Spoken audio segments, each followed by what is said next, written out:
شروع اللہ کا نام لے کر جو بڑا مہربان نہایت رحم والا ہے۔ اے پیغمبر صلی اللہ علیہ وآلہ وسلم، جو عورت تم سے اپنے شوہر کے بارے میں بحث و جدال کرتی اور اللہ سے شکایت رنج و ملال کرتی تھی، اللہ نے اس کی التجا سن لی اور اللہ تم دونوں کی گفتگو سن رہا تھا۔ کچھ شک نہیں کہ اللہ سنتا ہے، دیکھتا ہے۔ جو لوگ تم میں سے اپنی عورتوں کو ماں کہہ دیتے ہیں وہ ان کی مائیں نہیں ہو جاتی، ان کی مائیں تو وہی ہیں جن کے بطن سے وہ پیدا ہوئے۔ بے شک وہ نامعقول اور جھوٹی بات کہتی ہیں، اور اللہ بڑا معاف کرنے والا ہے، بخشنے والا ہے۔ اور جو لوگ اپنی بیویوں کو ماں کہہ بیٹھیں پھر اپنے قول سے رجوع کر لیں تو ان کو قربت سے پہلے ایک غلام آزاد کرنا ضرور ہے۔ مومنو، اس حکم سے تم کو نصیحت کی جاتی ہے اور جو کچھ تم کرتے ہو اللہ اس سے خبردار ہے۔ اب جس کو غلام نہ ملے وہ قربت سے پہلے لگاتار 2 مہینے کے روزے رکھے، پھر جس کو اس کا بھی مقدور نہ ہو اسے 60 محتاجوں کو کھانا کھلانا چاہیے۔ یہ حکم اس لیے ہے کہ تم اللہ اور اس کے رسول کے فرما بردار ہو جاؤ، اور یہ اللہ کی حدیں ہیں، اور نہ ماننے والوں کے لیے درد دینے والا عذاب ہے۔ جو لوگ اللہ اور اس کے رسول کی مخالفت کرتے ہیں وہ اسی طرح ذلیل کیے جائیں گے جس طرح ان سے پہلے لوگ ذلیل کیے گئے تھے، اور ہم نے صاف صاف آیتیں نازل کر دی ہیں، اور جو نہیں مانتے ان کو ذلت کا عذاب ہوگا۔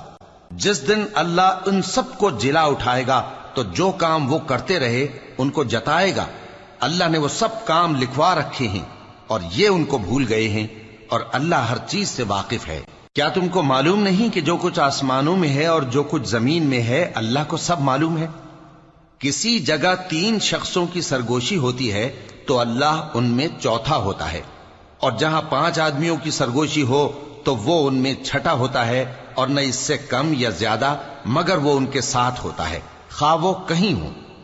پھر جو جو کام یہ کرتے رہے ہیں قیامت کے دن اللہ سب ان کو بتائے گا۔ بے شک اللہ ہر چیز سے واقف ہے۔ اے پیغمبر صلی اللہ علیہ وآلہ وسلم، کیا تم نے ان لوگوں کو نہیں دیکھا جن کو سرگوشیاں کرنے سے منع کیا گیا تھا، پھر جس کام سے منع کیا گیا تھا وہی پھر کرنے لگے؟ اور یہ تو گناہ اور ظلم اور پیغمبر صلی اللہ علیہ وآلہ وسلم کی نافرمانی کی سرگوشیاں کرتے ہیں، اور جب تمہارے پاس آتے ہیں تو اللہ تعالیٰ کے بتائے ہوئے الفاظ کے بجائے دوسرے الفاظ میں تمہیں دعا دیتے ہیں، اور اپنے دل میں کہتے ہیں کہ اگر یہ واقعی پیغمبر ہیں تو جو کچھ ہم کہتے ہیں اللہ ہمیں اس کی سزا کیوں نہیں دیتا؟ اے پیغمبر صلی اللہ علیہ وآلہ وسلم، ان کو دوزخ ہی کی سزا کافی ہے، یہ اسی میں داخل ہوں گے اور وہ بری جگہ ہے۔ مومنو، جب تم آپس میں سرگوشیاں کرنے لگو تو گناہ اور زیادتی اور پیغمبر کی نافرمانی کی باتیں نہ کرنا، بلکہ نیکوکاری اور پرہیزگاری کی باتیں کرنا، اور اللہ سے جس کے سامنے جمع کیے جاؤ گے ڈرتے رہنا۔ منافقوں کی سرگوشیاں تو شیطان کے اکسانے سے ہیں جو اس لیے کی جاتی ہیں کہ مومن ان سے رنجیدہ ہوں، مگر اللہ کے حکم کے سوا ان سے انہیں کچھ نقصان نہیں پہنچ سکتا۔ تو مومنوں کو چاہیے کہ اللہ ہی پر بھروسہ رکھیں۔ مومنوں، جب تم سے کہا جائے کہ مجلس میں کھل کر بیٹھو تو کھل کر بیٹھا کرو، اللہ تم کو کشادگی بخشے گا، اور جب کہا جائے کہ اٹھ کھڑے ہو تو اٹھ کھڑے ہوا کرو۔ جو لوگ تم میں سے ایمان لائے ہیں اور جن کو علم عطا کیا گیا ہے اللہ ان کے درجے بلند کرے گا، اور اللہ تمہارے سب کاموں سے واقف ہے۔ مومنو، جب تم پیغمبر کے کان میں کوئی بات کہو تو بات کہنے سے پہلے مساکین کو کچھ خیرات کر دیا کرو، یہ تمہارے لیے بہت بہتر اور پاکیزگی کی بات ہے، اور اگر خیرات تم کو میسر نہ آئے تو اللہ بخشنے والا مہربان ہے۔ کیا تم اس سے کہ پیغمبر کے کان میں کوئی بات کہنے سے پہلے خیرات کرو ڈر گئے؟ پھر جب تم نے ایسا نہ کیا اور اللہ نے تمہیں معاف کر دیا تو نماز قائم کرتے رہو اور زکوٰۃ دیتے رہو، اور اللہ اور اس کے رسول صلی اللہ علیہ وآلہ وسلم کی فرما برداری کرتے رہو، اور جو کچھ تم کرتے ہو اللہ اس سے خبردار ہے۔ بھلا تم نے ان لوگوں کو نہیں دیکھا جو ایسے لوگوں سے دوستی کرتے ہیں جن پر اللہ کا غضب ہوا؟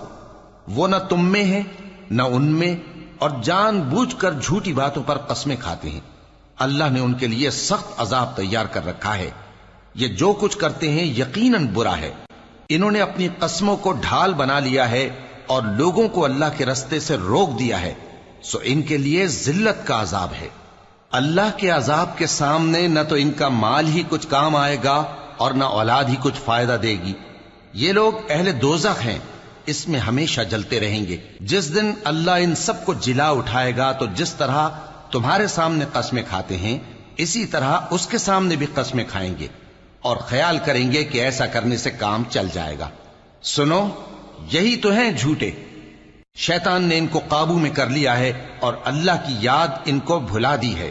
یہ لوگ شیطان کا ٹولہ ہیں، اور سن رکھو کہ شیطان کا ٹولہ ہی نقصان اٹھانے والا ہے۔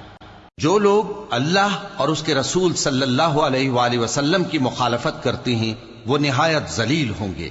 اللہ نے یہ بات لکھ دی ہے کہ میں اور میرے پیغمبر ضرور غالب رہیں گے۔ بے شک اللہ زور آور ہے، صاحب اقتدار ہے۔ جو لوگ اللہ پر اور روز قیامت پر ایمان رکھتے ہیں تم ان کو اللہ اور اس کے رسول صلی اللہ علیہ وآلہ وسلم کے دشمنوں سے دوستی کرتے ہوئے نہ دیکھو گے، خواہ وہ ان کے باپ یا بیٹے یا بھائی یا خاندان ہی کے لوگ ہوں۔ یہ وہ لوگ ہیں جن کے دلوں میں اللہ نے ایمان کو نقش کر دیا ہے اور اپنے فیض سے ان کی مدد کی ہے، اور وہ ان کو بہشتوں میں جن کے نیچے نہریں بہ رہی ہیں داخل کرے گا، جن میں وہ ہمیشہ رہیں گے۔ اللہ ان سے خوش اور وہ اللہ سے خوش۔ یہی لوگ اللہ کی جماعت والے ہیں۔ سن رکھو کہ اللہ کی جماعت والے ہی کامیاب ہوں گے۔